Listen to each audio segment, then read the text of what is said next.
Здорово. Недавно у меня появилась на компе такая проблема, что при заходе в любую игру спустя 10-15 минут в ней загорался полностью черный экран, компьютер очень сильно гудел, вертушки крутились на 100%. Я искал решение этой проблемы, потому что ничего не помогало, кроме перезагрузки. В итоге я пришел к тому, что дело в видеокарте, и тут поможет только MSI Afterburner. Его нужно скачать с официального сайта. Далее в него нужно зайти. Заходим в Afterburner, и там надо будет понизить частоту памяти видеокарты и частоту графического процессора. Здесь у вас будет по нулям. На памяти нужно поставить примерно от 200 до 250, минус 200, минус 250.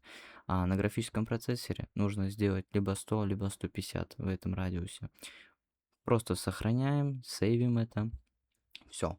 После этого никаких проблем таких у вас не будет. Ничего не будет зависать. И, в принципе, производительность останется та же самая. Если я вам помог, ставьте лайки и пока.